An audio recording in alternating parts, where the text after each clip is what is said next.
How's it going, everybody? Welcome to another daily shoot right here. And today, it is said that the USA Network wants WWE to produce edgy content. Now, this is all coming from former WWE writer Vince Russo. You remember him.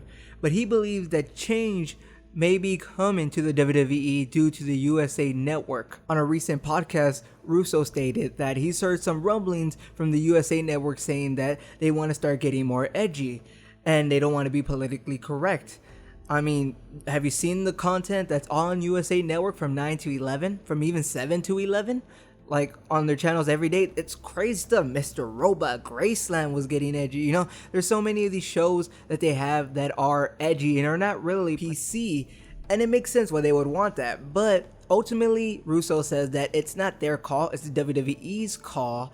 And because of that, he thinks there's going to be a showdown between USA and WWE where a major change will happen because both of these companies are going to have to compromise.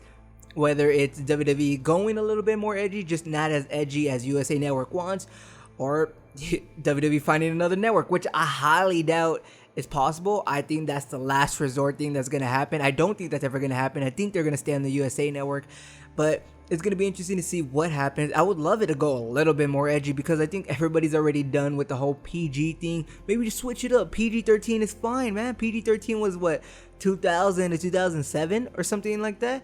That was pretty good era, even though it won't go PG-14. PG-13 is good enough. Next up, a new match has been added to TLC. Triple threat match for the WWE Tag Team titles. This will be the Usos versus the Lucha Dragons versus the New Day. Yes, buddy. This is going to be a really good match, actually. I love all three of these teams. Love the Lucha Dragons. They're my favorite. New Day probably my second favorite. I love... Oh, man. They're so good when they do promos. The Usos are probably my third favorite in the whole tag team division for WWE. And then probably Primetime Players. But these three teams are really good in the ring. And they're really good at making promos. So I am excited for what's going to happen at TLC. Whether this is a ladder match, this is a chair match, who knows? Maybe it's a straight up TLC match. We're just going to have to wait and see what stipulation they add. Maybe there won't be a stipulation. Maybe it'll only be a regular triple threat match. But I'm excited because they've been hinting at this for a while now after Survivor Series. Next up, a new stable debuts on Monday Night Raw. For those who missed this past Monday Night Raw episode, Sheamus has formed a new stable because Sheamus is the new WWE World Heavyweight Champion. So he's allowed to do stuff like this, kind of the way Seth Rollins did with his cronies in the J&J security. But Sheamus has made a new stable named the League of Nations. The group is made up of Sheamus, the Irish guy, Alberto Del Rio, the Mexican, King Barrett, the British guy, and Rusev, the Bulgarian. So this is really interesting. I think this is going to work out in the end.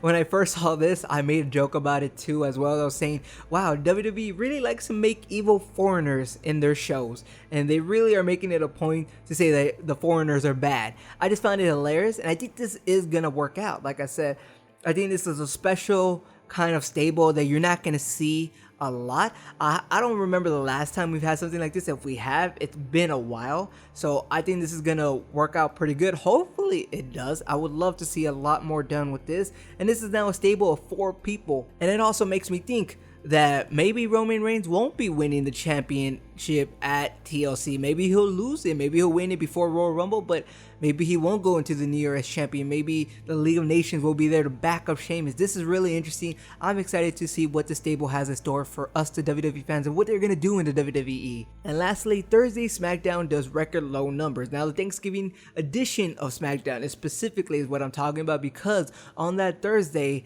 that Smackdown only drew 1.652 million viewers last week. Let me say it again, 1.652 million viewers, down from the previous week's 2.229 million views. Not only is this a very low number, but it's the lowest audience for the show since moving to Sci-Fi back in 2010.